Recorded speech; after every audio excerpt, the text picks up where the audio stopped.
குருவடி சரணம், திருவடி சரணம். குரு வாழ்க, பங்காராமா வாழ்க. குருவே துணை. சக்திகள் அனைவருக்கும் அன்பான வணக்கங்கள். குழந்தைங்களா எப்படி இருக்கிறீங்க? நல்லா இருக்கிறீங்களா?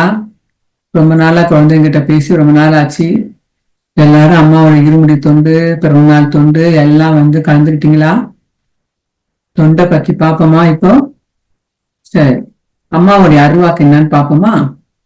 ஒருவன் தன்னைத்தானே அறிவதும் தன்னைத்தானே உணர்வது, தன்னைத்தானே புரிந்து கொள்வதுதான் ஆன்மீகம். அம்மா என்ன சொல்றாங்க பாத்தீங்களா? ஆன்மீகம்னா என்னன்னா, நம்மளை நாமளே புரிஞ்சுக்கணும். மந்திரங்களை படிச்சிருக்கிறோமே, நான் யார் என்பதை உணர்த்துவை போற்றுவோம். அதுதான் முக்கியமானது. நமக்கு ஒரு மனிதன் பிறவி எடுத்தது நோக்கமே நம்ம யாரும் நம்ம புரிஞ்சுக்கணும் முதல். அதுதான் அம்மாவுடைய அருள்வாக்கு. இன்னொரு அருள்வாக்கு அம்மா என்ன சொல்றாங்கன்னா, தியானம் செய்தோம் என்று அயர்ந்து உறங்காமல் ஒரு தொண்டினின் மூலம் அதிலே முழு கவனமாக நம்ம செலுத்தினோம்னா, அந்த தொண்டிலே முழு கவனத்தை நம்ம செலுத்தினே இருந்தோம்னா அதுவே தியானத்துக்கு சமம் அம்மா சொல்றாங்க. சரி, ஒருவன் தன்னைத்தானே எப்படி உணர்ந்து கொள்வது? நான் யார் நமக்கு தெரியும். நான் யாரு? என் பேரு பிரபாவதி. அப்புறம் அந்த குழந்தைங்க ஒவ்வொருத்தவங்களுக்கும் ஒவ்வொரு பேர் இருக்குது. அதே மாதிரி அது மட்டும் நான் யாரும் கிடையாது. நான் யார், நீங்க யாருன்னு கேட்டா நம்ம என்ன சொல்லுவோம்? என் பேர் பிரபாவதி, நான் இந்த ஊர்ல இருக்கிறேன், நான் இந்த படிச்சுக்கிறேன். அப்படிதான் நம்மளை பத்தி நம்ம அறிமுகப்படுத்தி வைப்போம். ஆனா அந்த ஆன்மீகத்துக்கு அந்த அறிமுகம் தேவையில்லை. நான் யார் என்பதை உணர்த்துவேன்னா அது அதுக்கு மேலான ஒரு உணர்வு இருக்குது. அது எப்படி நாமளே எப்படி புரிஞ்சுக்கணும் பாப்போமா? அதுக்கு ஒரு சின்ன கதை மூலம் பிள்ளைங்களுக்கு புரியுமா? அதாவது ஒரு மடத்துல ஒரு 500 துறவிகள்லாம் இருந்து பயிற்சி பெற்று வர ஒரு பெரிய மடம். அவங்க என்ன பயிற்சி பெறாங்களோ அந்த மடத்துல பயிற்சி பெறதுன்னா நம்ம ஸ்கூல்ல படிக்கிற மாரி ஒரு மடத்துல போய் அவங்களாம் குருகுலத்துல போய் பிராக்டிஸ் பண்ணி பயிற்சி பெறாங்க. என்ன பயிற்சி பெறாங்கன்னா, நான் யாரு, தன்னைத்தானே உணர்வது எப்படி, நம்மளை எப்படி நம்ம உணர்ந்து கொள்வது பற்றி பயிற்சி பெற்றுக்கிறாங்க. அதுக்கு பல விதமான பயிற்சிகள்லாம் குரு கொடுப்பார். அப்படி இருக்கிறப்ப அந்த 500 பேர் சேர்ந்த அந்த மடத்துக்கு ஒரு மாணவன் மொத்தம் இளைஞர் புதுசா சேர்றான். அவன் குருவை பார்த்து கேட்கறான், குருவை நீங்க என்னை சேர்த்துங்க, எனக்கு நான் யார் என்பதை உணர்த்தணும், என்ன நான் அறிஞ்சுக்கணும், உண்மையை புரிஞ்சுக்கணும், தன்னை உணர்தல் எப்படின்னு சொல்லிட்டு எனக்கு தெரிஞ்சுக்கணும்னு சொல்லிட்டு கேட்கறான். அப்போ அந்த குரு சொல்றாரு, தம்பி, உன்னை நீ உணர்வது என்பது இந்த பிறவியிலே அவ்வளவு சீக்கிரமா அவ்வளோ ஈஸியா கிடைச்சிடாது. அது அவ்வளவு சுலபமான காரியம் இல்ல. அது உனக்கு இந்த பிறவிலே கிடைச்சாலும் கிடைக்கலாம், அல்லது கிடைக்காம போனாலும் போகலாம். நான் உத்தரவாதம் கொடுக்க முடியாது. உன்னுடைய மனப்போக்குவத்தை பொறுத்து தான் அது எல்லாமே அமைஞ்சு இருக்குது. அதுக்கு நான் எதுவுமே உத்தரவாதம் கொடுக்க முடியாது சொல்றேன். அப்பா நீங்க உத்தரவாதம் கொடுக்காட்டினாலும் பரவாயில்லைங்க, ஆனா நான் வந்துட்டேன். என்ன நான் உணர்ந்துக்கணும் முதல். தன்னைத்தானே உணர்வது எப்படி எனக்கு முதல் தெரிஞ்சுக்கணும். அதனால நான் எவ்வளவு காலங்கள் நான் காத்திருக்க தயார், நீங்க என்ன சொன்னாலும் நான் செய்ய தயார் சொல்றான். சரி, நீ எதுவும் செய்ய வேணாம், ஒன்னே ஒண்ணு மட்டும் செய். இந்த மடத்துல 500 மாணவருக்கு மேல படிக்கிறாங்க. அதனால அவங்களுக்கு எல்லாம் 3 வேளை சாப்பாடு போடணும். அதனால நீ என்ன பண்ணு, காலையில இருந்து மாலை வரைக்கும் நீ எந்த வேலையும் செய்யாத. அவங்களுக்காக வேண்டி அரிசி அடிக்கிற வேலை ஒண்ணு இருக்குது. அரிசி எல்லாம் எடுத்து அடிச்சு அதை ரெடி பண்ணி கொடுக்கணும். அந்த வேலையை மட்டும் நீ செய்யி, வேற எதுவும் நீ செய்ய வேணாம். அப்புறம் நீ என்னை பார்க்கணும்னு கூட அவசியம் இல்லை. எனக்கு தேவையானதா நானே உனக்கு பார்ப்பேன். என்னைக்காவது எனக்கு நான் உன்னை பார்க்கணும்னு தேவை இருந்ததுன்னா நானே உன்னை பார்ப்பேன். அதான் நீ என்னை பார்க்கணும்னு அவசியம் இல்லை. யாரு? அவன் குருவை தேடி வர வேணாம்னு குருவே சொல்லிட்டாரு. உனக்கு ரொம்ப வேலை செய்து ரொம்ப சோர்வா இருந்ததுன்னா நீ இந்த இடத்துல படுத்து கொஞ்ச நாள் முடங்கிக்கலாம் சொல்றாரு. அவன் என்ன பண்ண, சரிங்க குருவேன்னு சொல்லிட்டு தினமும் காலையில எழுந்திரிச்சு மாலை இரவு வரைக்கும் அந்த அரிசி அடிக்கிற வேலையே தினம் பண்ணிக்கிட்டே வந்தான். அப்படி பண்ணிட்டே இருக்கும்போது அவனுக்கு ரொம்ப உடல் சோர்வு அடையும் போது அந்த இடத்துலயே கொஞ்ச நாள் படுத்து அப்படியே தூங்கிடுவான். திருப்பி எழுச்சி அதே வேலையை செய்வான். ஒவ்வொரு நாளும் அவன் இதை மாரி செய்யும் போது அவன் யாரோடையும் பேச மாட்டான். வெளி மாணவர்கள் நிறைய 500 மாணவர்கள் படிக்கிறாங்கல்ல, அவங்களோட எல்லாம் பேச மாட்டான். மௌனமா அமைதியா அந்த வேலையே செய்துட்டு இருப்பான். எங்கேயும் போக மாட்டான். அந்த இடத்த விட்டுட்டு எங்கேயும் போக மாட்டான். மற்ற மாணவர்கள்லாம் என்ன பண்ணுவாங்க, தியானம் செய்வாங்க, அப்புறம் வேதங்கள்லாம் படிப்பாங்க, இந்த செயலெல்லாம் செய்வாங்க. ஆனா இவன் அதிகம் செய்ய மாட்டான். தியானம் பண்ண மாட்டான், வேதம் செய்ய மாட்டான், எதுவுமே பண்ண மாட்டான். காலையில இருந்து மாலை வரைக்கும் அரிசி அடிக்கிற வேலையே பண்ணிக்கிட்டே அப்படியே இருந்துட்டு அவனும் ஒரு மனுஷன் தானே, அவன் மனசுல எண்ணங்கள் நிறைய ஓடிக்கிட்டே இருந்தது. நாலு ஓட்டமா என்ன செய்யும், அவன் எண்ணங்கள் எதுவுமே அவன் கவனிக்க மாட்டான், பொருட்படுத்த மாட்டான். நாள் ஓட்டமா நாட்கள் செல்ல செல்ல செல்ல பல ஆண்டுகள் செல்ல செல்ல அவன்கிட்ட அந்த எண்ணங்கள் எல்லாம் இல்லாம நிலைமையில எண்ணமே இல்லாம போயிட்டான். எண்ணம் இல்லாம அப்புறம் அவன் மனசுல தான் யாரு, தான் பேர் என்ன, தான் ஊர் என்ன, அது கூட அவன் அந்த மறந்த நிலையிலேயே எல்லாத்தையும் மறந்த நிலையில அந்த அரிசி அடிக்கிற தொண்டியே செய்துகிட்டே இப்படியே போயிட்டு இருந்தது. மத்த மாணவர்கள்லாம் பார்த்தாங்க, இவன் வெளியிலே வர மாட்டான், யாருக்கிட்டையும் பேச மாட்டான், வேதம் படிக்க மாட்டான், தியானம் பண்ண மாட்டான்னு சொல்லிட்டு அவனுக்கு இன்டர்லெக்ஷன் இருந்தாங்க. ஆனா அவன் அதையும் பொருட்படுத்தாம யாருக்கிட்டையும் எதுவுமே பேசாம மௌனமா இந்த வேலையை செய்துட்டான். இப்படியே ரொம்ப ஆண்டுகள் போச்சு. 12 வருஷம் போச்சு. 12 வருஷம் கழிச்சு ஒரு நாள் குரு எல்லா மாணவர்களையும் கூப்பிட்டு, அந்த 500 மாணவர்களையும் கூப்பிட்டு, எனக்கு வயசாகி போச்சு, இந்த மடையாளத்தை கவனிக்கிறதுக்கு ஒரு ஆள் வேணும். அதனால உங்கள யார் ஒருத்தவங்க உங்களை உணர்ந்தவங்க யார், தன்னை உணர்ந்தவங்க யாரு, உங்களோட அனுபவங்கள் இந்த இத்தனை வருஷமா இந்த மலையாளத்துல 500 பேரை படிச்சிருக்கிறீங்க, பயிற்சி பெற்று இருக்கீங்க. அப்ப இந்த பயிற்சியில நீங்க எல்லாம் என்னத்தை நீங்க கத்துக்கிட்டீங்க, உங்களை யாரெல்லாம், தன்னை அறிந்தது யாரெல்லாம், உங்களை சுயத்தை அறிஞ்சவங்க யாரெல்லாம் சொல்லிட்டு உங்களோட அனுபவத்தை என் வீட்டு வாசப்படியில ஒரு போர்டு இருக்கும், அந்த போர்டுல எழுதி போட்டு போங்கன்னு சொன்னார். அப்ப எல்லா மாணவர்களும் அதுக்கு தயாரா இருந்தாங்க. இருந்தாலும் அந்த 500 மாணவர்களையும் தலைமை சீடரா ஒருத்தர் இருப்பான்ல, தலைமையா இருப்பான், நல்லா படிச்சு வளர்ந்தவன் ஒருத்தர் இருப்பான்ல, அந்த பையனுக்கு தான் இவங்களாம் நினைச்சாங்க, நம்ம எல்லாரோட அந்த பையன் தான் ரொம்ப நல்லா படிச்சவன், நல்லா படிச்சு எல்லாம் கற்றுக்கிறவன், அவன் தான் நல்லா கரெக்டா எழுதுவான், அதனால அவனே எழுத சொல்லிட்டு அவனை எழுத சொல்லிட்டு இவங்கெல்லாம் கம்முனுங்கிறான். அப்ப அந்த மாணவன் என்ன செய்வான், போய் குருவோடைய வீட்டு வாசப்படியில குரு சொன்ன மாதிரியே ஒரு வார்த்தைகளை எழுதி வைப்பான். என்ன எழுதி வைப்பானா, மனம் ஒரு கண்ணாடி, அந்த கண்ணாடியில் தூசு படிஞ்சுகிற மாதிரி எண்ணங்களும் ஆசைகளும் தூசுகளாக படிஞ்சுள்ளன. அது மனம் ஒரு கண்ணாடி, அந்த கண்ணாடியில தூசி படிக்கிற மாதிரி எண்ணங்களும் நமது ஆசைகளும் அதுல தூசியாக படிஞ்சுள்ளது. அந்த தூசியை எப்படி தொடச்சி எடுக்கிற மாரி இந்த எண்ணங்களையும் ஆசைகளையும் தொடச்சி எடுக்கிறதுக்காக வேண்டிதான் நாம் தியானம் பண்றோம்னு சொல்லிட்டு அவன் ஒரு வரி எழுதி வச்சுட்டு கீழே அவன் பேரை எழுதாம வந்துருவான். அவன் ஏன் பேரு எழுதணும்னா, அந்த தலைமை சீடரா இருக்கிறான் பாருங்க, அந்த சீடன், அந்த பையன் அவனுக்கு இன்னும் தன்னை அவன் உணரவே இல்லை, தன்னைத்தானே இன்னும் அவன் உணரல. அதனால அவனுக்கு ஒரு டவுட், நாம எழுதுறது சரியில்லைன்னு அவனுக்கு தெரிஞ்சுக்கிட்டுதான் அவன் தான் பேரை காட்டிக்க கூடாது, தெரிஞ்சா குரு திட்ட போறாருன்னு பயந்துகிட்டு அவன் அந்த பேரை எழுதாம வந்துருவான். மறுநாள் காலையில குரு பாப்பார். குரு பார்த்த உடனே அந்த வார்த்தைகளை, வாசல்ல எழுத வார்த்தைகளை படிச்சு பார்ப்பார்.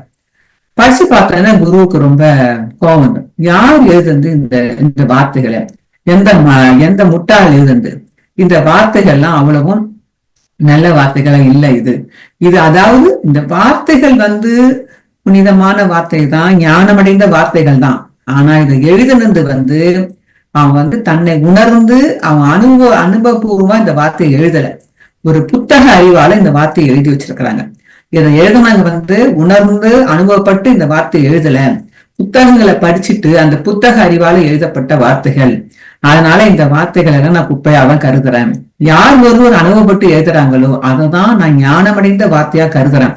இந்த சொற்கள் இதெல்லாம் ஞானமான வார்த்தைகள் தான், அதை நான் ஒத்துக்கிறேன். ஆனா இதை எழுதுனவங்க அனுபவபூர்வமா எழுதல சொல்லிட்டு அவர் போயிடுறார். அப்ப இதே பேச்ச இந்த பசங்க எல்லாம் என்ன பண்றாங்க, 2 நாளைக்கு இதை பத்தியே பேசி இருக்காங்க. இந்த வார்த்தையை குரு ஏத்துக்கலையே, இந்த வார்த்தையை குரு எல்லாம் குப்பன்னு சொல்லிட்டாரே, நாம என்ன செய்யறதுன்னு சொல்லிட்டு எல்லாரும் இதையே பத்தி பேசிக்கிட்டே இருக்கிறப்போ அப்படியே அந்த அரிசி அடிக்கிற அந்த அந்த அந்த பையன் இருக்கிற அந்த அடுப்பங்கரை பக்கமா அவங்க எல்லாம் ஜன்னல் வழியா பேசின்னு போறத இந்த பையன் காதல கேட்டான். இந்த மாணவன் கேட்ட பிறகு உடனே அவனுக்கு புன்சிரிப்போட சிரிச்சு நின்றான். குரு இந்த வார்த்தையில குப்பன்னு சொல்லிட்டாருன்னு சொல்லிட்டு அவன் நினைச்சு சிரிச்சுட்டு இருந்தான். இதை பார்த்த மத்த மாணவர்கள் கேட்டாங்க, நீ ஏன் சிரிக்கிறன்னு கேட்டவனே, குரு சொன்னது கரெக்ட் தான், இந்த வார்த்தைகள்லாம் உண்மையாலுமே குரு சொன்ன மாதிரி குப்பையான வார்த்தைகள் தான், இதோட மிகவும் மதிப்புள்ள வார்த்தைகள்லாம் இருக்குது, சிறந்த வார்த்தைகள்லாம் இருக்குதுன்னு சொன்னான். உடனே அந்த மத்த மாணவர்கள் கேட்டாங்களாம், அப்ப உனக்கு தெரியுமா அந்த அந்த சிறந்த வார்த்தைகள் என்னன்னு உனக்கு தெரியுமான்னு கேட்டுக்கிறாங்க. ஓ எனக்கு தெரியுமே, அப்ப நீ போய் எழுதி போன்னு சொன்னாங்களாம். அப்ப அந்த மாணவர் அரிசி அடிக்கிற அந்த பையன் சொன்னானாம், எனக்குதான் எழுத படிக்க தெரியாதே, நான் எப்படி எழுதுவேன், அப்ப நான் சொல்றேன் நீங்க எல்லாம் யாராவது போய் எழுதுறீங்களான்னு கேட்டிருக்காங்க.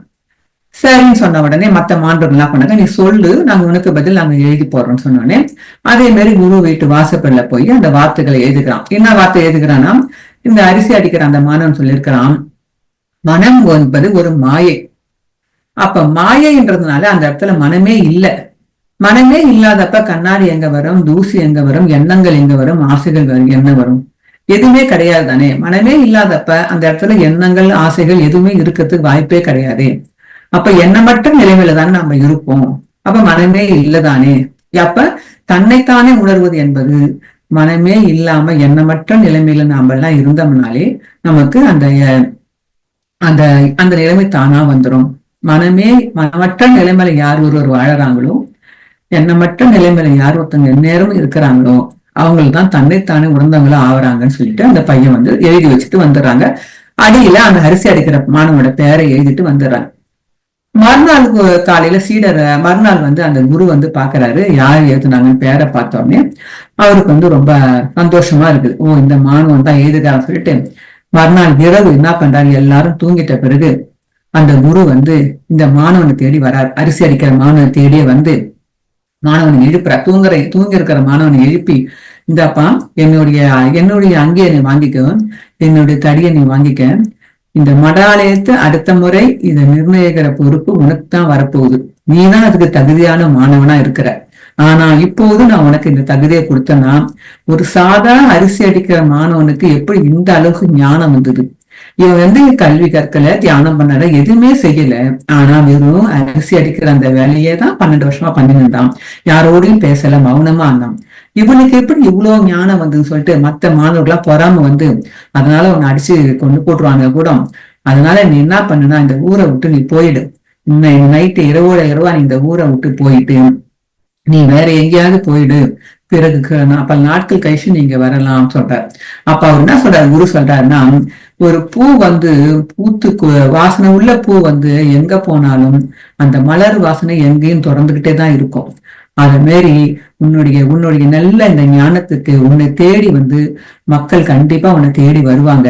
உன்னுடைய ஞான ஒளி எங்க பார்த்தாலும் பரவட்டும் சொல்லிட்டு ஆசீர்வாதம் பண்ணி, நீ போற இடமெல்லாம் நல்லா இருக்கும், மக்கள் நல்லா இருப்பாங்க, நீ போயிட்டு வான்னு சொல்லிட்டு ஆசீர்வாதம் பண்ணி அனுப்புறாரு. அவனை குரு கிட்ட ஆசீர்வாதம் வாங்கிட்டு கிளம்புறான். இப்ப இந்த கதையில இருந்து நமக்கு என்ன புரிஞ்சுதுன்னா, தொண்டு அந்த பையன் என்ன பண்ணிருக்கிறான் பாத்தீங்களா? 12 வருஷம் குரு சொன்ன அந்த ஒரு வார்த்தைய மீறவே இல்லை. குருவை பார்க்க போகல, குரு சொன்ன வார்த்தைக்காக வேண்டி அந்த அரிசி அடிக்கிற வேலையே அதே இடத்துல இருந்து ஒவ்வொரு நாளும் காலையிலிருந்து மாலை இரவு வரைக்கும் அதே வேலையை செய்து தூங்கும் போதும் கூட அங்கேயே படுத்து தூங்கி இருக்கிறான். மாணவர்கள் வந்து கிண்டல் பண்ணி கேலி பண்ணி பேசின போல கூட மௌனமா எதுக்கும் பதில் கொடுக்காம அமைதியா இருந்ததுனால்தான் அவனுக்கு அந்த ஞானம் பிறந்தது. அந்த ஞானம் அவனுக்கு எதுல பிறந்துக்குது பாத்தீங்களா? அவன் படிச்ச கல்வியாலேயோ அல்லது தியானத்தாலேயோ அவனுக்கு ஞானம் பிறக்கல, தொண்டாலும் அவனுக்கு அவ்வளவு பெரிய ஞானம் கிடைச்சிருக்கு. இன்னைக்கு அப்ப அம்மா நமக்கு சொல்றாங்களே பாத்தீங்களா, தொண்டு செய்தாலே தியானம் பண்ண பலன் கிடைக்கும். நீங்க 1008 108 மந்திரங்கள் படிக்கல, மன உருவாகப்பாடு படிச்சாலும் அதுவும் தியானத்துக்கு சமம். ஒரு தொண்டனை வந்து ஒரு வேலையை நீ முழு கவனத்தோடு அதிலேயே நீ மனசை ஒருமுகப்படுத்தி ஈடுபாடோடு செய்தாலும் அது தியானத்துக்கு பலன் சமம்னு சொல்றாங்க பாத்தீங்களா? தன்னைத்தானே உணர்வதுன்னா எப்படி அம்மா வந்து எளிய முறையில் நமக்கு தொண்டு நிறைய கொடுத்திருக்கிறாங்க. நம்மள ஞானம் பெற வேண்டியதுதான் அம்மா. இந்த காலத்துல நம்மளால தியானம் பண்ண முடியாது, பக்தி செலுத்த முடியாது. ஆனா எளிமையா தொண்டு செய்து ஞானத்தை அடைந்து முக்தி அடைய முடியுன்றதுனால அம்மா காட்டிய வழி தொண்டு நெறி. அதுக்கே நம்ம பங்கார அம்மாவுக்கு கோடி நன்றி செலுத்தினாலும் தகாது. அப்ப அந்த தொண்டு நம்ம எப்படி செய்யறோம்? நாம எல்லாம் தொண்டு எப்படி செய்யறோம் நம்ம எல்லாருக்குமே தெரியும். நம்ம அதை சொல்ல வேண்டிய அவசியமே கிடையாது. அவங்களா ஒரு சுய பரிசோதனை, தன்னைத்தானே அறிவது மேல தன்னைத்தானே ஒரு பரீட்சை வச்சுக்கணும். நான் இவ்வளவு நாட்கள் தொண்டனா இருந்து நான் எப்படி தொண்டு செய்திருக்கிறேன் மருவத்தூர்ல, இனி எப்படி நான் தொண்டு செய்யணும், இனி இந்த கதைகளை வந்து நமக்கு எல்லாம் தெரிஞ்சுக்கும். சரிங்களா? எல்லாரையும் சேர்த்துதான் சொல்றேன், நம்மள என்னையும் சேர்த்து எல்லாருக்கும் நம்ம எப்படி தொண்டு செய்யணும்ன்றது நமக்கு தான் தெரியும். ஒரு தடவை வந்து ரொம்ப வருஷத்துக்கு முன்னாடி ஒரு 15-18 வருஷத்துக்கு முன்னாடி இருக்குன்னு நினைக்கிறேன், ஒரு தொண்டர், ஒரு பெரிய வந்து ரொம்ப நாள தொண்டு செய்த மூத்த தொண்டர் ஒரு தடவை அம்மா கிட்ட அருள்வாக்கு போனாங்களாம். அந்த தொண்டர் வந்து உண்மையாலுமே நல்லா எல்லாருக்கிட்டுமே கலகலன்னு பேசினுக்கிற தொண்டர் தான். நல்லா தொண்டு செய்வாங்க, நல்லா கலகலன்னு பேசிக்கிட்டே இருப்பாங்க. அதே மாதிரி அவங்க வந்து ஒரு தடவை அருள்வாக்கு போனப்ப அம்மா சொன்னாங்களாம் அருள்வாக்குல, மகளே, 1/4 படி அரிசி, 1/2 படி அரிசி, 3/4 படி அரிசி சாப்பிட்டா எப்படி இருக்கும்னு சொன்னாங்களாம். இவங்களுக்கு ஒன்றும் புரியலையா. அருள்வாக்கு அன்னைக்கு உத்தரவு மகளையும் சொல்றேன். 2ஆவது தடவை போயிருக்கிறாங்க, அதே மாதிரி 1/4 படி அரிசி, 1/2 படி அரிசி, 3/4 படி அரிசி, அதே அரிசிக்கு அதே பேசிக்கிறாங்க. இவங்களுக்கு ஒன்றும் புரியல.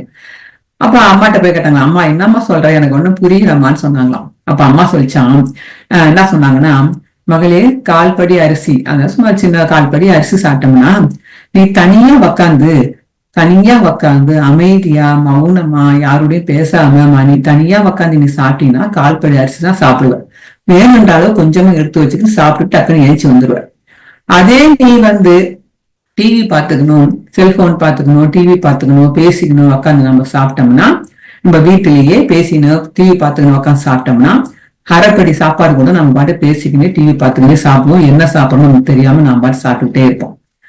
அதே சாப்பாடே தான் வெளியில போய் பிக்னிக் மாரி போய் வெளியில கடற்கரையிலோ வெளியில பிக்னிக்கோ எங்கேயாவது போயிட்டு 10 பேர் கூட உட்காந்து நம்ம சாப்பிடும்போது நம்ம இன்னும் அதிகமா சாப்பிடுவோம். 3/4 படி அரிசிக்கு மேல 1 படி அரிசி சாப்பாடு கூட நம்ம பாட்டு உட்காந்து பேசிக்கிட்டே ஜாலியா முழுக்க முழுக்க ஒரு நாள் முழுக்க கூட அப்படியே பேசிக்கினே சாப்பிட்டுக்கினே ஜாலியா உட்காந்துன்னு இருப்போம். எல்லாருமே உண்மைதான், இது உண்மை, எல்லாரும் செய்யக்கூடிய செயல் தான்.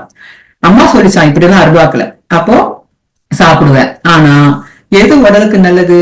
நீ தனியே அமைதியா மௌனமா கொஞ்சமா எடுத்து வச்சு தட்டுல சாப்பிட்டு டக்குன்னு ஏஞ்சிட்டா அது உடலுக்கு நல்லது. டிவி பாத்துக்கணும், வெளியில போய் பிக்னிக் போய் சாப்பிட்டாயே அரைப்படியோ 3/4 படியோ உன் அளவுக்கு மீறி நீ சாப்பிட்டாலும் அது உன் உடலுக்கு கேடு விளைவிக்கும். அது போலதான் மகளே தொண்டம் நீ செய்யக்குள்ள நம்ம மௌனமா அமைதியா கொஞ்ச நேரம் தொண்டு செய்தாலும் மௌனமா அமைதியா தொண்டுலயே முழு கவனத்தை செலுத்தி கொஞ்சமா தொண்டு செய்தாலும் அதுக்கு நிறைய பலன் உண்டு. அதே நீ ரொம்ப களைப்பா இருக்குது, சோர்வா இருக்குது, எனக்கு தூக்கம் வருது, எனக்கு களைப்பு போகணும், டயர்டு போகணும், தூக்கம் போகணுன்றதுனால நிறைய பேர் நம்ம என்ன பண்ணுவோம், பேசிக்கினே தொண்டு செய்தோம்னா அம்மா பத்தி தானே பேசுறோம், நம்ம இதை ஆன்மீகத்தை பத்தி தானே பேசுறோம்னு சொல்லிட்டு பேசிக்கினே தொண்டு செய்யும் போது நம்ம ஒரு நாள் முழுக்க தொண்டு செய்தாலும் நம்ம களைப்பே இருக்காது. நிறைய தொண்டு செய்வோம் தான், ஆனா தொண்டுல கவனம் என்ன தொண்டு செய்யறோம் நம்ம கவனம் இல்லாம நம்ம பேச்செல்லாம் என்ன பண்ணும், கவனம் எல்லாம் பேச்சுல தான் இருக்கும், தொண்டுல இருக்காது. அப்ப அந்த தொண்டை நாட் செஞ்சுக்கிட்டே இருக்கும், பேச்சும் நடந்துகிட்டே இருக்கும். அப்ப அந்த தொண்டுல நீ நிறைய தொண்டு ஒரு நாள் முழுக்க 1 மணி நேரம் செய்யற தொண்டை நீ 24 மணி நேரம் குட்டா கூட பேசிக்கிட்டே ஜாலியா செஞ்சுட்டு முடிச்சிருவ. ஆனா அப்படி நீ பேசிக்கிட்டே நீ கவனக்குறைவா செய்யற தொண்டால எந்த பலனும் கிடையாது மகளேன்னு சொன்னாங்களா அம்மா. இத அந்த சக்தி என்கிட்ட நேரா சொன்ன அருள்வாக்கு. இது என்கிட்ட சொல்லி, அம்மா இப்படி சொல்லிச்சு பிரபா நாங்க, எங்களுக்கு அந்த அம்மா இந்த அளவுக்கு சொல்லி இருக்குது பாரு, ரொம்ப சந்தோஷமா இருந்தாலும் இதை ஆழ்ந்து சிந்திக்க வேண்டிய அருள்வாக்கு இது. அப்ப அதனால எது நமக்கு நன்மை? அம்மா சொல்றாங்க, நீ செய்யற ஒரு சிறு தொண்டு கூட பெரிய மலையையே உடைச்சி எடுக்கக்கூடிய அளவுக்கு சக்தி, பெரிய அணுகுண்டு சக்தி கூட அந்த சிறிய தொண்டுக்கு உண்டு. அவ்வளவோ பெரிய சக்தி கொடுக்குது அம்மா அந்த தொண்டுக்கு. அப்ப நம்ம தொண்டை எப்படி செய்யணும்? நாம தொண்டை மௌனமா நம்ம என்ன தொண்டு செய்யறோம், மனதில் நம்ம தன்னிலை மறந்து தொண்டு செய்யணும், நம்ம உடல்நிலை மறந்து தொண்டு செய்யணும். உடல் வலி, கால் வலி, கை வலி எதுவுமே உணராத அளவுக்கு தொண்டு செய்யணும்னா இப்ப தன்னைத்தானே உணர்வது எப்படின்னு சொல்லிட்டு அந்த மௌனமான தொண்டுல தான் நம்மளால உணர முடியும். நாம கூட மருவத்தூர்ல நிறைய சக்திகள் தொண்டு செய்வாங்க.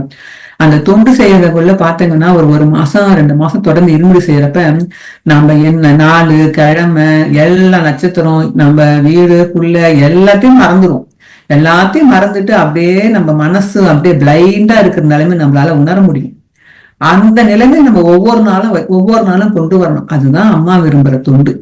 அந்த தொண்டுக்கு அம்மா எவ்வளவு முக்கியத்துவம் கொடுக்குறாங்க தெரியுங்களா? அந்த தொண்டுக்காக வேண்டி நம்மள உயிரையும் காப்பாத்தி கொடுக்குறாங்க, தொண்டுக்காக வேண்டி நம்ம குடும்பத்தையும் காப்பாத்துறாங்க. ஒரு தொண்டன் அங்க தொண்டு செய்யும் பொழுது அம்மா நம்ம குடும்பத்துக்காரங்க எல்லாருமே பாத்துக்கிறாங்க. அது எப்படின்னா, ஒரு அம்மா தொண்டு செய்யற அம்மா அதாவது அந்த அம்மா இருமுடிக்கு கோயிலுக்கு அவங்க ஒரு வீட்டுல வேலை செய்யறவங்க, வீட்டுல வேலை செய்யற அம்மா லீவு கேட்டிருக்காங்க, வீட்டு வேலை செய்யறோம், லீவு கேட்டுட்டு இருமுடிக்கு போயிட்டு வரணும்னு சொல்லி கேட்டிருக்காங்க. அந்த அம்மா வீட்டு ஓனர் அம்மா வேலைக்கு லீவு கொடுக்கல. ஆனா அந்த அம்மா என்ன செஞ்சுக்கிறாங்க, இருமுடி தொண்டுக்கு வந்துட்டாங்க. இருமுடி தொண்டுக்கு வந்துட்டு தொண்டு செய்திருந்த போது அந்த இடத்துல போய் நம்ம அம்மாவே போய் அவங்க இடத்துல வீட்டு வேலையை செஞ்சு பாத்திரங்கள் கழுவி பல எல்லாம் வீடு தொடச்சி பாத்திரங்கள்லாம் கழுவி இருக்கிறாங்க, எல்லா வேலையும் பண்ணிருக்கிறாங்க. ஒரு 5 நாள் சென்று அந்த அம்மா லீவ் கொடுக்கலாமட்டு நம்மளை வேலை விட்டு எடுத்துருவாங்களே பயந்துக்குனே நம்ம அந்த அம்மா அந்த வீட்டு ஓனர் அம்மா வீட்டுக்கு போனப்ப ஓனர் அம்மா சொல்றாங்களாம், நீ வராட்டினாலும் உங்க அம்மா ஒருத்தவங்க உங்க அம்மா வந்தாங்க, உங்க அம்மா உன்னோட நல்லா வேலை செய்யறாங்க, பலன்னு எல்லாத்தையும் செஞ்சு வச்சுட்டு போயிருக்கிறாங்க, ரொம்ப பலபலன்னு இருந்துச்சு 5 நாளும். அப்பதான் இந்த அம்மாவுக்கு தெரிஞ்சு, எங்க அம்மாவை கூட்டுக்கிட்டே தான் நான் இருமுடிக்கு போயிட்டேன். அப்ப இந்த இடத்துல வந்து வேலை செஞ்சது யாரு? மருவத்தூரம்மா தான் வந்து வேலை செஞ்சிருக்கிறாங்க. அதே மாதிரி ஒரு நர்ஸா டாக்டரா வேலை செஞ்ச ஒரு பொண்ணு வந்து ஆடிப்பூர் அப்ப அங்கவளத்து வரவங்களுக்கு எல்லாம் தொண்டு செய்யணும்னு சொல்லிட்டு லீவு கட்டுறது, ஹாஸ்பிட்டல் லீவ் கொடுக்கல. அந்த பொண்ணு சேர்த்து வந்து அங்காள வரவங்களுக்கெல்லாம் தொண்டு செய்திருந்தது. அங்க வரவங்களுக்கு எல்லாம் புடவை ஏத்து விடத்து, சாரி ஏத்து விடத்து, வரிசையை ஒழுங்குபடுத்து, ஆடிப்பூர் டைம்ல அந்த தொண்டை செய்திருக்குது. ஆனா மறுநாள் ஹாஸ்பிட்டலுக்கு போனப்ப அந்த பொண்ணுங்களோட இடத்துல கையெழுத்து போட்டிருக்கிறாங்க. யார் கையெழுத்து போட்டது? நம்ம அம்மா தான். இந்த பொண்ணு இங்க தொண்டு செய்யும் போது அந்த பொண்ணு வேலைக்கு எந்த ஒரு பாதிப்பு வரக்கூடாது, நம்ம அம்மா போய் கையெழுத்து போட்டு அந்த இடத்துல மருத்துவரை அம்மா வேலை செஞ்சிருக்கிறாங்க. அப்ப ஒரு தொண்டனுக்காக வேண்டி நம்ம மருத்துவர் அம்மாவை இறங்கி போய் அந்த இடத்துல வேலை செய்யறாங்கன்னா அப்ப தொண்டு எவ்வளவு மகத்துவம் வாய்ந்தது. தொண்டு தான் அம்மாவை மகிழ்விக்கும். அப்ப அந்த தொண்டை நம்ம எவ்வளவு சிரத்தையா செய்யணும் நம்ம இதுல இருந்து நம்ம தெரிஞ்சுக்குவோம். அப்போ நம்ம என்ன நினைக்கிறோம்னா, ஒரு தொண்டன் எப்படி இருக்கணும், உண்மையான அடிகளார் தொண்டன் எப்படி இருப்பான்னு சொல்லிட்டு அம்மா ஒரு அருள்வாக்குற ஒரு பெரிய லிஸ்டே போட்டு இருக்கிறாங்க. அந்த லிஸ்ட் எல்லாம் இப்ப படிச்சோம்னா நமக்கு வீடியோ லேட் ஆயிடும். அதனால அதை வந்து நம்ம திருப்பி அருள்வாக்க வந்து சக்தி ஒளி புத்தகங்களை எதுலையா தேடி பார்த்து படிச்சு தெரிஞ்சுக்கலாம். சரிங்களா? இல்லன்னா கமர்ஸா தெரியப்படுத்துங்க. அடிகளார் தொண்டன் எப்படி இருப்பான் என்பது நிறைய ஒரு லிஸ்ட் இருக்குது. எல்லாருமே கமர்ஷியல் தெரியப்படுத்துங்க. அதுல பார்த்து மத்தவங்க எல்லாரும் தெரிஞ்சுப்பாங்க. மேலும் நாம இப்ப எப்படி தொண்டு செய்யறோம், இந்த காலத்துல நாம எப்படி தொண்டு செய்யறோம், அந்த காலத்துல எப்படி தொண்டு செய்யறாங்க பாத்தீங்களா? அந்த காலத்துல அந்த மாணவன் அரிசி அடிக்கிற இடத்துலயே 12 வருஷம் ஒரே இடத்துல இருந்து தொண்டு செய்துட்டு அதே இடத்துல படுத்து தூங்கி அதே இடத்துல தொண்டு செய்திருக்கிறான். ஆனா நாம இந்த வருஷத்துல இந்த காலத்துல எப்படி தொண்டு செய்யறோம்? நமக்கு அம்மா எப்படி எல்லாம் நமக்கு வாய்ப்பு கொடுத்துருக்காங்க பாருங்களா? கிடைக்கிற வாய்ப்பு. உதாரணமா ஒண்ணு என்ன சொல்லுவாங்கன்னா, தொண்டு என்பது கடவுளுடைய கருணை முழுசா யார் மேல இருக்குதோ அவங்களுக்கு தான் தொண்டு செய்யற பாக்கியம் கிடைக்குமா. கடவுளோட கருணையே அந்த தொண்டுலதான் இருக்குதான். நாம நினைக்கிறோம் தொண்டு நாம நினைச்சா கிடைச்சிரும்னு நினைக்கிறோம். அப்படிலாம் கிடையாது. அம்மா ஒரு தடவை ஒரு அம்மாட்ட சொன்னாங்களா பாத பூஜையில, நான் நினைச்சாதான் மகளே உன் கழுத்துல தொண்டர்ன்ற பேட்ச் தொங்கும் மகளேனாங்களாம். இந்த பேட்ச் நான் நினைச்சாதான் உன் கழுத்துல தொங்கும் நினைச்சாங்க. அது மாதிரி அம்மா நினைச்சாதான் நம்மளால தொண்டு செய்யப்படும். அம்மா நினைக்கிறதுக்கு என்ன தேவை? அம்மாவோட கருணை தேவை. நாம நினைக்கிறோம் தொண்டு செய்வதற்கு முதல் நமக்கு என்ன வேணும்? நமக்கு தொண்டு செய்யறதுக்கு முதல் வாய்ப்பு கிடைக்கணும். கோயில்ல நமக்கு அந்த தொண்டன்ற ஒரு தொண்டு செய்யறதுக்கு வாய்ப்பு கிடைக்கணும். 2வது நம்மளுக்கு குடும்ப சூழ்நிலை நமக்கு ஒத்துழைப்பு கொடுக்கணும். நம்ம குடும்பத்துக்காரங்க நமக்கு ஒத்துழைப்பு கொடுத்தாதான் நம்மளால தொண்டு செய்ய முடியும். 3வது நம்ம உடல் ஒத்துழைப்பை கொடுக்கணும். உடல் ஒத்துழைப்பு கொடுக்காத நம்மளால தொண்டு செய்ய முடியாது. 4வது உடல் ஒத்துழைப்பு கொடுத்தாலும் நம் மனசு வந்து ஒத்துழைப்பு கொடுக்கணும். அப்படியே அதாவது என்ன சொல்ற, சோம்பேறித்தனப்படாம ஆக்டிவா செய்யறதுக்கு நம்ம மனசு அதுல முக்கியம் தேவை, நம்ம உள்ள முக்கியம். அப்ப இந்த 4 ஒத்துழைப்பு கொடுக்கணும்னா அந்த கடவுளோட கருணை இருந்தாலும் ஒழிய நம்மளால அந்த இடத்துல தொண்டு செய்யவே முடியாது. அப்ப கடவுள் கருணையை நம்மகிட்ட எப்படி காட்டுறாருன்னா, தொண்டை நமக்கு வாய்ப்பளிச்சு அந்த தொண்டை நம்ம செய்வதன் மூலம் தான் கடவுள் நமக்கு கருணையை காட்டுறார். நம்ம அம்மா என்ன கருணையை நம்மளால உணரவே முடியலையே, அம்மாவுடைய அருளை நம்மளால உணரவே முடியலையே, அம்மா எங்க இருக்கிறாங்க நம்மளால பார்க்க முடியல நம்மளால நினைக்கிறோம்ல. நமக்கு இந்த தொண்டு செய்ய வாய்ப்பு கொடுத்து அந்த உடல் மனம் சூழ்நிலை வாய்ப்பு, கோயில்ல வாய்ப்பு இவ்வளவு கொடுக்கறாங்களே, இதுலதான் அம்மா நிக்கிறாங்க. இதுலதான் அம்மாவுடைய கருணை நம்மளால பார்க்க முடியுது. ஒரு இது அவையார் சொல்லுவாங்க, அரிது அரிது மனிதனா பிறத்தல் அரிதுன்னு சொல்லுவாங்க. ஒரு மனுஷனா பிறக்கிறதே அரிதான செயல். மனுஷனா பிறந்தவங்க வந்து கூழ் குருடு செவிடிலாம் இல்லாம பிறக்கிறது அதோட அரிதான செய்யலாம். அப்படி கூழ் குருடு எல்லாம் இல்லாம ஊனமற்றவங்களா இல்லாம கல்வி ஞானம் பெறுதல் அதோட அரிதான செய்யலாம். கல்வி கிடைக்கிறது ஒருத்தவங்களுக்கு அதோட அரிதான செயல். அதோட மேலால ஞானம் கிடைக்கிறது அதோட அரிதான செய்யலாம். அப்ப கல்வி ஞானம் கிடைச்சாலும் கிடைச்சிடுமா, தர்மமும் தவம் செய்தல் அரிதான செய்யலாம். அப்ப இதெல்லாம் மனுஷனா பிறந்துருவானா, கூன் குருடு இல்லாம பிறந்துடலாமா. ஆனா கல்வியும் கிடைச்சிருமா, ஞானமும் கிடைச்சிருமா. ஆனா அவனால தர்மம் செய்யறதுக்கு மனசு வராது, அது அரிதான செய்யலாம். தர்மம் கூட செஞ்சிருவானா, ஆனா தவம் பண்ண மாட்டானோ. தவம் பண்றதுன்னா என்ன? தியானம் பண்றது. தவம் தியானம் தொண்டு எல்லாம் ஒண்ணுதான். அம்மா சொல்றாங்க பாத்தீங்களா, மருவத்தூர் மண்ணுல ஒரு குப்பை எடுத்து போடுவதற்கு கூட தவம் செய்திருக்கணும் மகனே. இப்ப மருவத்தூர் மண்ணுல வந்து ஒரு குப்பை தெருவில் இருக்கிற குப்பை அள்ளி ஓரமா தூக்கி போடுறது கூட தவம், எத்தனையோ பல ஆண்டு காலம் தவம் பண்ணாதான் அந்த பாக்கியமே கிடைக்குமா. அப்பனா அந்த தவம் பண்றது எதுக்கு சமம்? தியானத்துக்கு சமம். அந்த தியானம் எதுக்கு போய் சேருது? தொண்டுல போய் சேருது. அப்ப மருவத்தூர் மண்ணுல நம்ம தவம் பண்ணறதுக்கு தொண்டு செய்யறதுக்கு பல ஆண்டு காலம் நம்ம என்ன தவம் பண்ணியிருந்தோமோ நமக்கு தெரியாது. அந்த தவத்தின் பலனாலதான் இன்னைக்கு அம்மாவோட கருணை நம்ம எல்லாம் கிடைச்சிருக்குது. அப்ப தொண்டை நம்ம எப்படி செய்யணும்? கிடைக்கிற வாய்ப்பையும் கொடுக்கிற வாய்ப்பை பயன்படுத்திக் கொள் மகனின் அம்மா சொல்றாங்கல்ல, அந்த தொண்டை நம்ம நல்லபடியா செய்யறதுதான் நம்ம குருவுக்கு செய்த நன்றி கடன். இவ்வளவு கருணையா இவ்வளவு வாய்ப்பை நம்ம கொடுத்த குருவுக்கு நன்றி கடன் கொடுத்தது. அப்ப அரிது தவம் செய்தல் அதோட அரிது, தொண்டு செய்தல் அதோட அரிதான செயல். அப்படி செய்யற தொண்டுக்கு யார் கொடுத்தா? குரு. ஒரு நல்ல குரு கிடைக்கிறது அதோட அரிதான செயலாம். அந்த குரு கிடைச்சாலும் குருவை திருவடி இருக்க பட்டிக்கிறாங்க பாருங்க, அது அதோட அரிதான. குரு எல்லாரும் கிடைச்சிருவாங்க சொல்லுங்க. குருவை கிடைச்சாலும் அந்த குருவை விடாம பிடிச்சிருக்கணும், திருவடி இருக்க பிடிச்சுக்கணும், அதன் வழியில நடக்கணும். அதுதான் அரிதான செயலாம். அப்ப எத்தனை அரிதான செயல் நமக்கு அம்மா கொடுத்திருக்காங்க தெரியுங்களா? மனுஷனா பிறந்திருக்கிறோம், நல்லா பிறந்திருக்கிறோம், கூன் குருடி இல்லாம பிறக்க வச்சுக்கிறாங்க, கல்வி அறிவை கொடுத்திருக்கிறாங்க, ஞானத்தை கொடுத்திருக்கிறாங்க, அப்புறம் தர்மம் செய்யற உணர்வை அம்மா கொடுத்திருக்கிறாங்க, தவம் செய்யற தியானம் பண்ணவும் கத்து கொடுத்துட்டாங்க, தொண்டு செய்ய கத்து கொடுத்துட்டாங்க. எல்லாத்தையும் கத்து கொடுத்தது இல்லாம ஒரு குருவா இருந்து நம்மள ஒவ்வொரு நாளும் வழி நடத்தின்னு போயிடறாங்க. எல்லாத்துக்கும் மேல திருவடியே நமக்கு கொடுத்துட்டாங்க. அப்ப அந்த திருவடி இருக்கப்பட்டுன்னு குரு காட்டிய வழியில அந்த அறநெறியிலும் தர்ம நெறியிலும் தொண்டு நெறியிலும் பக்தி நெறியிலும் போறதான் நம்மளுடைய கடமை. அதுதான் நம்ம குருவுக்கு செய்த நன்றி கடன். குரு நமக்கு என்ன கத்து கொடுத்தாங்க? பங்காரம்மா என்ன கத்து கொடுத்தாங்க? பக்தி, தொண்டு, தர்மம், தியானம். அந்த தவம், அந்த தியானம், தவம், அந்த ரெண்டுமே தொண்டுல கொண்டு அம்மா முடிக்கிறாங்க. நீ தொண்டு செய் மகனே, நான் எல்லாத்தையும் நான் பாத்துக்கிறேன், நீ தொண்டு செய் மகனே, உனக்கு நான் முக்தி கொடுக்குறேன். எத்தனை பேர் கழிவற பணி செய்தவங்களுக்கு அம்மா முக்தி கொடுத்திருக்கிறாங்க தெரியுங்களா? சுகாதார பணி செய்தவங்களுக்கு எத்தனை பேர் முக்தி கொடுத்திருக்கிறாங்க. அதனால அம்மா காட்டிய நெறி தொண்டு நெறி. இந்த கலிகாலத்துல நம்ம எல்லாம் கரையேற்கத்திற்காக வேண்டி நம்ம பங்காரம்மா காட்டிய வழிதான் தொண்டு நெறி. அப்ப அம்மா காட்டிய வழியில இருந்து கொஞ்சமும் மீளாம அம்மா என்ன சொல்றாங்க? மௌனமா தொண்டு செய், உணர்ந்து தொண்டு செய். என்ன தொண்டு செய்கிற அதை உணர்ந்து ஆத்மாத்மா தொண்டு செய்யணும். அப்பதான் நமக்கு இந்த தன்னைத்தானே உணர்வது எப்படி சொல்லிட்டு அப்பதான் நமக்கு தெரியும். ஏதோ நானும் தொண்டு செய்யணும்னு சொல்லிட்டு இப்ப வேடிக்கை பார்த்துக்கணும், கதை பேசிக்கிட்டோம், அந்த தொண்டை சிரத்தையோட, அதாவது உணர்ந்து உணர்வு பூர்வமாக சுத்தமா அது 4 பேருக்கு நன்மை போய் சேர்க்கணும். ஒரு சின்ன ஒரு தொண்டு செய்தாலும் இதனால வர மக்கள் நல்லா அறையணும், இந்த உலகம் நல்லா இருக்கணும், இந்த மக்கள் நல்லா இருக்கணும், எல்லாரும் நல்லா இருக்கணும் சொல்லி வேண்டி அந்த தொண்டு செய்யும் பொழுது இந்த உலகம் நல்லா இருக்கும், அந்த மக்கள் நல்லா இருக்கும். நம்ம எண்ணங்களை அந்த தொண்டுல நல்ல நிலைமையில வச்சிருக்கணும். ஏதோ ஒரு மனநிலையில மன கஷ்டத்தோட நம்ம செய்தோம்னா அது உண்மையான தொண்டு பூர்த்தி ஆகாது. அதனால அம்மா சொல் முறைப்படி நல்ல நிறைவு நம்ம தொண்டு செய்யறதான் அம்மாவோட அருளை நம்மளால பெற முடியும். இப்ப நம்ம அந்த காலத்துல தொண்டு செய்யறவங்க எவ்வளவு கஷ்டப்பட்டிருக்காங்க பாத்தீங்களா? இந்த காலத்துல நம்ம அம்மா எப்படி தொண்டு செய்யறவங்களுக்கு எப்படி வாரி வாரி வழங்குறாங்கன்னு நமக்கே தெரியும்.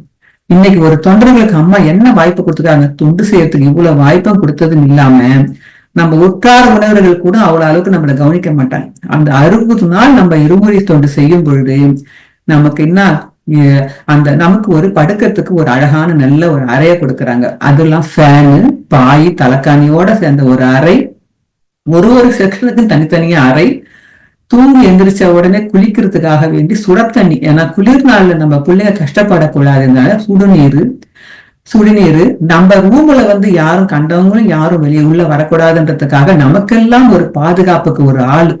ஏன்னா அந்த பிள்ளைங்க மகளிர்லாம் தங்கியிருக்கிறாங்க, அவங்களுக்கு நாள் முழுக்க பாதுகாப்பு அளிக்கணும், அந்த ரூமுக்கு பாதுகாப்பு, மக்களுக்கு பாதுகாப்பு, நமக்கு பாதுகாப்பு அளிப்பதற்காகவே ஒரு ஆளை நியமித்து வச்சிருக்கிறாங்க. எல்லாத்துக்கும் மேல தொண்டர் தூங்கி எந்திரிச்ச உடனே அவனுக்கு ஒரு டீ, அவங்களுக்கு எல்லாம் ஒரு காலையில டிஃபன், 2 வகையான டிஃபன், சட்னி, சாம்பார், பலகாரம், பொங்கல், ஏதாவது ஒரு பொங்கல், இட்லி, சட்னி, சாம்பார் சுட சுட வரும். அதுக்கு மீறி 10 மணிக்கு எல்லாருக்கும் ஒரு டீ. அதுக்கப்புறம் மத்தியானம் அறுசுவை உணவு, சாம்பார், ரசம், மோர், சாம்பார், ரசம், மோர், புளிக்குழம்பு, 2 வகை பொரியல், ஒவ்வொரு நாளைக்கு பாயாசம், வடை எல்லாமே இருக்கும். இவ்வளவு கொடுத்தது மேல் கொண்டு சாப்பிட்டு முடிச்சிட்ட பிறகு தொண்டனுக்கு சாயங்காலம் 4 மணிக்கு ஒரு டீ, நல்ல உடல் ஆரோக்கியத்துக்கு உண்டான ஒரு சுண்டல், ஒரு ஸ்நாக்ஸ், ஏதாவது ஒரு சுண்டல், தினம் ஒவ்வொரு வகையான சுண்டல், ஒவ்வொரு நாளைக்கு ஒவ்வொரு வகையான சுண்டல். இரவு 7 மணிக்கெல்லாம் கரெக்டா டிஃபன், சாப்பாடு, டிஃபன் எல்லாமே ரெடியா இருந்து நம்ம தொண்டை நிறைவா நமக்கு செய்யறதுக்கு. சப்போஸ் அந்த தொண்டு செய்யும் போது ஏதோ உடல்நிலை ஒரு சளி பிடிச்சா கூட உடனே அந்தந்த செக்ஷன் தூரமா கூட எங்கேயும் ஹாஸ்பிட்டல் தேடி போட வேணாம், ஒரு ஏரியாக்கள் ஒரு செக்ஷனுக்கும் டாக்டர், நர்ஸ், மருத்துவ வசதி, மருந்து வசதிகள் எல்லாமே ஃப்ரீயா நமக்கு அந்த இடத்துல கொடுக்குற அளவுக்கு இவ்வளவு வாய்ப்பை தொண்டனுக்கு கொடுத்துருக்காங்கன்னா நாம எல்லாம் எப்படி தொண்டு செய்யணும்? இதுதான் அம்மா நமக்கு இவ்வளவு அளவுக்கு, நம்ம வீட்டுல கூட நம்மளை பராமரிக்க இவ்வளவு பேர் இருக்க மாட்டாங்க. இவ்வளவு அளவுக்கு வேலை வரைக்கும் நம்மளுக்கு இவ்வளவு சாப்பாடு, இவ்வளவு அளவு உபசரிப்பு நமக்கு கிடைக்காது. ஆனா இந்த காலத்துல நம்ம அம்மா தொண்டனை எந்த அளவுக்கு பாதுகாத்து வைக்கிறாங்க பாத்தீங்களா? நம்மளுடைய ஊழ்வினை கழிய, நம்மளுடைய பாவங்கள் கழிய, நம்முடைய கர்மவினைகள் கழிய, நமக்கு முக்தி கொடுக்கறதுக்காக வேண்டியே நமக்கு இவ்வளவு சௌகரியங்களை கொடுத்து நமக்கு முக்தி கொடுக்கணும்னு அம்மா எதிர்பார்க்கிறாங்க. அப்ப அம்மா காட்டிய வழியில நாமும் நிறைவா அம்மா சொல்ற முறைப்படி பக்தி, தொண்டு, தர்மம், தியானம் கடைபிடிச்சு இந்த தொண்டின் மூலியமாக அம்மாவுடைய அருளை அனைவரும் பெறுவோமாக. சக்தி அனைவரும் அம்மா சொல்ற தொண்டை சிரத்தையோட மனம் ஒவ்வொரு நாளும் நம்ம செய்யும் பொழுது அம்மாவுடைய அருளை பெறலாம். உண்மையான தொண்டன் எப்படி இருப்பான்னு சொல்லிட்டு அம்மாவுடைய அருள்வாக்க எடுத்து படிச்சு பார்க்கணும். அதன் பிரகாரம் நம்ம மறந்தோம்னா நாமே தன்னைத்தானே உணர்வது எப்படி? நாமளே உணர்ந்தாதான் நம்ம அம்மா காட்டிய வழியில முக்தி அடைய முடியும். எனவே சக்திகள் அனைவரும் அம்மா காட்டிய வழியில் தொண்டு பயன்படுத்தி, கிடைக்கிற வாய்ப்பை கொடுக்கிற வாய்ப்பை பயன்படுத்தி, நல்ல உணர்வுகளோடு நல்ல மனதோடு எல்லாரும் நல்ல தொண்டு செய்து இந்த உலகம் வாழதான் அம்மாவுக்கு பாடுபட்டாங்க. இந்த உலகம் நல்லபடியா இருக்க, இந்த இயற்கை நலம் வளரும், உலக மக்கள் நல்லா இருக்கும், எல்லாருக்கும் சர்வமங்கல வாழ்வு பெறவும், இந்த இயற்கை வளம் பெறவும், உலகம் முழுவதும் சமாதானமா இருந்து எல்லா மக்களும் சந்தோஷமாக வாழணும் எல்லாம் நினைக்கிறதுக்காக வேண்டிதான் அம்மா எல்லா தொண்டிலையும் அந்த பிரார்த்தனை தான் வைப்பாங்க. உலகம் நல்லா இருக்கணும், இயற்கை நல்லா இருக்கணும், உலக மக்கள் எல்லாரும் சர்வமங்கல வாழ்வு பெற்று சந்தோஷமா இருக்கணும், எல்லாரும் ஆன்மீக நெறிகளை, பக்தி நெறிகளை நல்ல மனசோட எல்லாரும் இருக்கணுன்றதுக்காக வேண்டிதான் அம்மா அந்த தொண்டு நெறி எல்லாருக்கும் கொடுத்திருக்கிறாங்க. அந்த பிரார்த்தனை தான் முதல்ல வைப்பாங்க, எல்லாத்துலயும் சங்கல்பம் வைப்பாங்க. அதே சங்கல்பம் நாம இங்க வைத்து நாமளும் நம்மளால முடிஞ்ச தொண்டை உலகம் முழுக்க செய்து எல்லாரும் அன்னையின் அருளை பெறுவோமாக. ஓம் சக்தி. குருவடி சரணம், திருவடி சரணம்.